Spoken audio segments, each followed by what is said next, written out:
Hi, I'm Bob Gaitis. I'm going to try to keep this within the scope of what you discussed. I'll try. Um, so, first of all, thank you for this session. You all work incredibly hard and do a great job. And over the past many years, 6 years that I'm aware of, there's been tremendous progress in the work that OTQ has done in helping to modernize the efforts of the FDA in this space. My concern or my issue relates to some of the modernization efforts where you are, for example, shifting in the DMF space, and appreciate that there's been a guidance that came out this week, and I'm looking forward to reading that. I didn't realize that. Thanks so much. Maybe it addresses my question.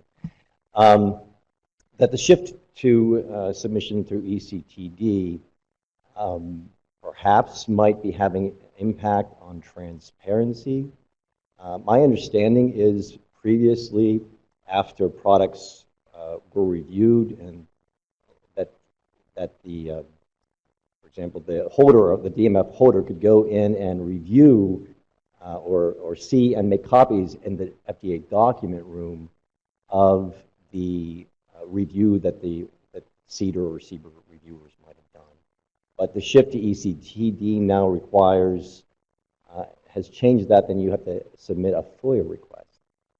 And so what may have previously allowed for just days of getting your review or getting access to the review, and I know how important transparency is to the agency, now may take several years to get that FOIA request answered. Maybe I'm wrong on that, but I'd like to get a response. You're talking about the FOIA request for DMF assessment? The assessment that the FDA would have done of that DMF when the DMF review was deemed adequate. Yes. So this is true. Of course, the hard copy of the DMF is not on-site, typically remote site. But I do believe we have security. We'll not allow anybody get in to make free copies. So whether the paper or electronic will continue. Since I joined the FDA 20 years ago and until today, everything request, whether DMF application, it's always goes through CDER FOIA request.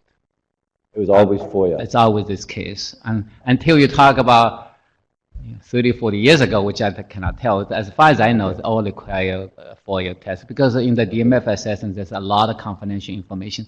The reason, the whole purpose of a DMF is because DMF holders do not want to disclosure some of the confidential process or standard information to the product applicants. So therefore, the FDA will see it, but the product applicants were not able to see it. That's part of the reason DMF the pass was created. So clearly, we'll not be able to freely share. Otherwise, all the proprietary information from DMF holders will be in the public, which is not the case. Thank you for that clarification. The information I received came from someone within the agency or recently that left the agency, that you were actually able to go in and review in the document room the DMF review or assessment. So perhaps that information is not correct, but and yours is. Yeah, I'm not, but I did not understand your last question. What? That you would be able to go in and review in the document room, the FDA document room. So no, I don't think so. So okay. How do I say this? Typically, the reason FDA encourages very much electronic copies is because a DMF could be cited by many applicants. So if you have only one hard copy, the second person, third person cannot access because there's no accessibility. So therefore, if they really encourage the electronic version of a DMF so that everybody can access it at the fingertips. And also, in the emergency cases, typically will take a week for FDA, at least 2 to 3 days, we get a hard copy of your application, because we cannot store all your DMF in our on-site because there's quite a lot of space. So therefore, FDA rented a warehouse, secure the warehouse, store your DMF hard copies. Once the our assessors put in request, we'll have a go dig it out, come back, ship to the our on-site. I'm sorry, we're not as efficient as Amazon, so we don't have a 1-day delivery. We have 2 to 3 days delivery, okay? And so therefore, it takes effort. Therefore, we really want to encourage companies to go through electronic. It was so easy. Nowadays, if you really still want the hard copies, it's, I'm sorry to say, Bob, it's unthinkable. So thank you. All right, microphone number 1, nice and close for me, please. Natalia Stukov, Daiichi Sankyo. I have 2 questions for you by You only get 1. Okay. Question for Manish. FDA used to have a 2-year inspection period for manufacturing facilities. Is it still in effect? We do for 6, seems interpret something differently now. So the question, as I understand it, is do we still have that biennial inspection requirement, right? I can't remember which amendment to the act did this. I think it might have been 2012 for Asia, right? Where the biennial inspection requirement was removed and it's now risk-based, right? So the agency, mainly through the Office of Quality Surveillance, has a model, right, and has a way of scoring the risk of facilities to then identify where do we need to go, right? And I believe there are boundaries on how long we would wait between an inspection, but the time between, and this is mainly for surveillance inspections, is driven by that risk-based scoring, that risk-based modeling of where the agency needs to be at any given point in a year. That biennial does not necessarily apply to pre-approval inspections, where those are conducted during the application assessment or ordered as a response to a submitted application in the course of an application assessment. So both of those arms are very much risk-driven. So I hope that directly answers the question. Okay, thank you. All right. First online question for me, please. Okay, this question is for Dr. Yu. You referenced over-discriminating specifications. Could you please explain what that means and expound on it a little bit more? Well, thank you very much. So the over-discriminating means specific talk about the solution. And when we set up the solution standards, that, for example, for highly soluble drugs and based on the manufacturing data, we may set a specification which is not relevant to patient. In other words, even though in some cases you may not meet specification which we set based on data, but it still be in vivo bioequivalence. So as long as in vivo bioequivalence, in vivo performance has no impact whatsoever, and in vitro become over-discriminating. That's what that means here. Thank you. But I guess it's online, probably I'm not able to get a response from this person, whether agree or not agree. They said that was a perfect answer. Thank you very much. Thank you very much. You need to let my boss, Mike Hopkins, know. So that, thank you. Microphone number 2, nice and close for me, please. Hi, my name is Rama Pirupurke. I'm the Global Head of Quality and Regulatory for L&T Technologies. So I'm familiar with the CDRH efforts and the case for quality through MDIC, and I'm very glad to see this initiative also. I mean, obviously it has some maturity. Now I'm thinking about combination products, which pharma companies are now going into devices, and I think it's more a comment but a question about, is there some initiative in that direction that will be integrating this initiative with the CDRH's initiative of case for quality? Thanks for the question. In general, let me just say that we are in contact with CDRH and have met with them and continue to discuss their ongoing program to see what lessons we can learn from their experience. In general, combination products would fall under the program associated with the application. So for those combination products that are regulated under an NDA or BLA or an ANDA, they would fall under the programs that CDER establishes. Likewise, for a device-led or a CDRH-led type application, PMA 510K, for example, those might be eligible then to fall under CDRH's program. But I think the bigger message here is that I think both centers are looking for ways to recognize quality management maturity, be able to assess that in manufacturing facilities and use that to help guide where we spend our resources from a sort of a risk perspective, how we focus our efforts in going on spending time on inspection and in some cases the depth or the breadth of the review that goes on. Thank you. Microphone number 1, please. Hi, Michelle Doherty, Data Revive. So you have the ongoing pilot for the established conditions, which I think is closed to submissions right now. You also have the white paper on the QoS, and I was just wondering if there were any plans for how the learnings from those different programs might be communicated so that others could implement those learnings in their applications. Sure. Thank you. So in terms of the established conditions pilot, we're really getting some good feedback both from our internal staff about questions they have or clarifications that they need about how the Q12 guideline is intended to be implemented. And that's learnings that we'll continue to integrate in our training that we're doing for our staff. We're also learning about issues that require clarification more generally, and we're going to feed that into the work that the expert working group is doing on training more generally. And then there may be some things that we identify that are specific to FDA, about how FDA will implement Q12. And so you may recall that we published a draft guidance on established conditions prior to the ICH effort, and we said we did not intend to finalize that document. What we will likely do is move forward with an FDA guidance on implementation to give some of that clarification about where there's maybe not clarity because the Q12 guideline points to regional requirements or uses more general language, where we can point to that more specificity for the FDA process to be able to share that with industry. So that's where that learning will go. On the QoS side of things, it's been fascinating because we've tried to give folks different flexibility in the approaches that they've taken, and I think we've seen some things that our assessors liked very much, and then some things that our assessors thought, well, maybe this isn't so helpful. But I think we are learning what some of the possibilities are in that space. I think ultimately we hope that QoS will be a topic taken up at the ICH level, because in order to really move QoS to where I think we hope it would go, it would require some changes to M4Q to allow for Module 2 to not have to be only a summary of what's in Module 3. And so we're hoping that our experience with this will allow us to then feed into an internationally harmonized effort around QoS to try to have a QoS that's more effective for all of the regulators involved. Okay, and I didn't mean to scare everybody off. Second questions are now welcome.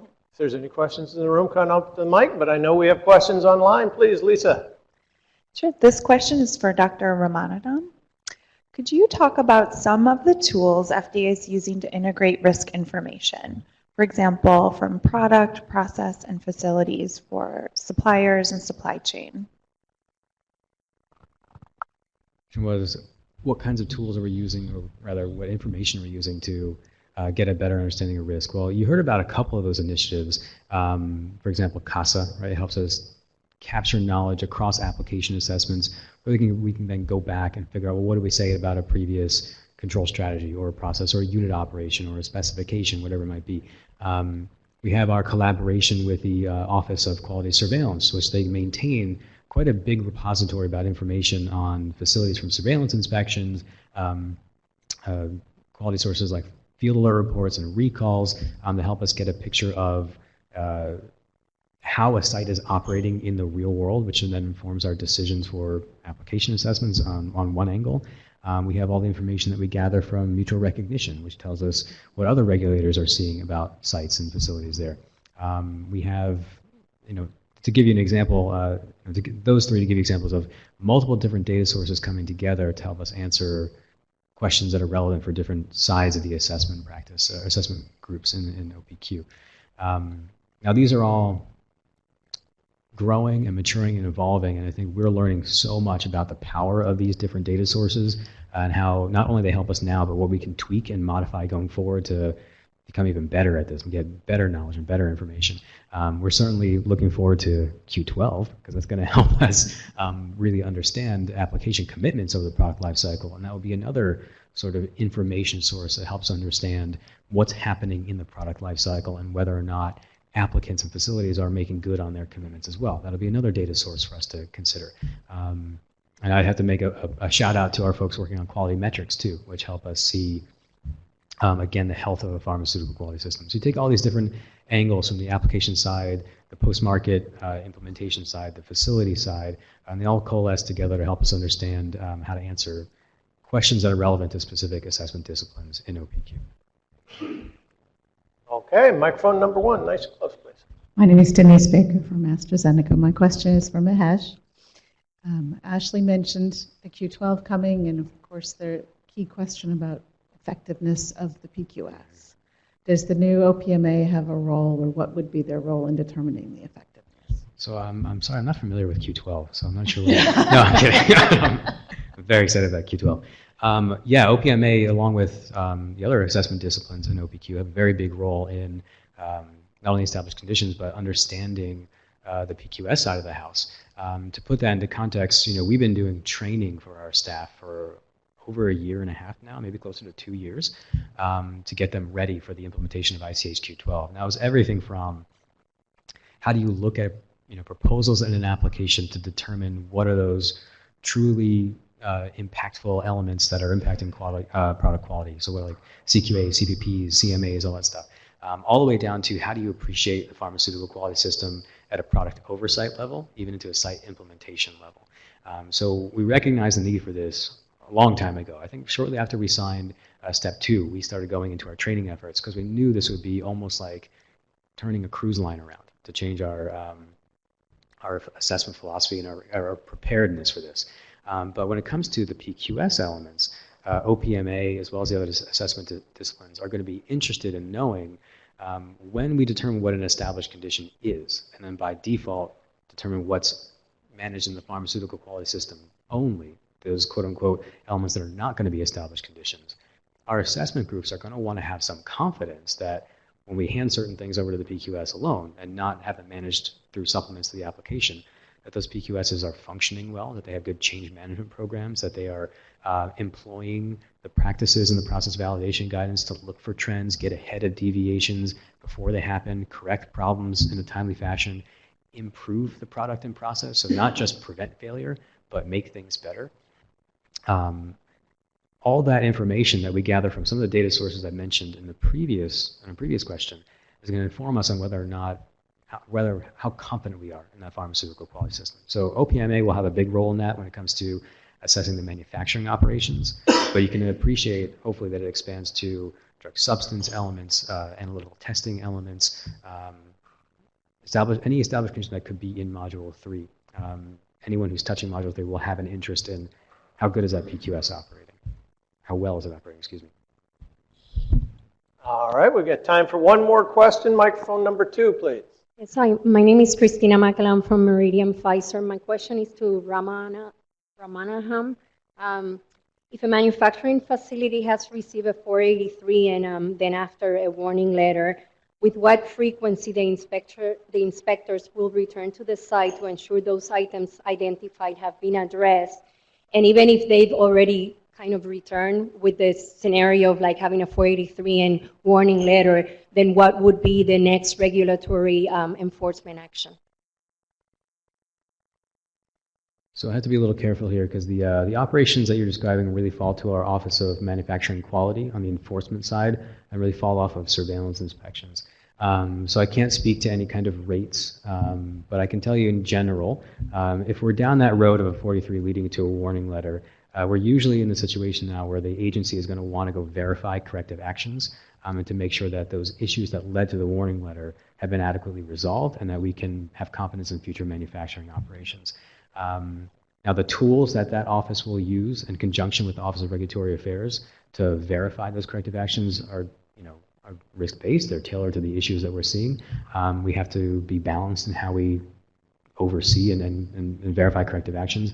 But more often than not, I would say it's a fair bet to assume a follow-up inspection will happen after that warning letter to ensure those corrective actions have been adequately implemented. An important thing to remember is in our statute, this enforcement stuff doesn't just affect the facility, it also affects applications too. So it's very important to try to work with suppliers and contractors, if you're a manufacturer yourself, to get ahead of issues and stay in compliance, even get better than just basic compliance, because by statute, we are not supposed to be approving applications when a site is considered official action.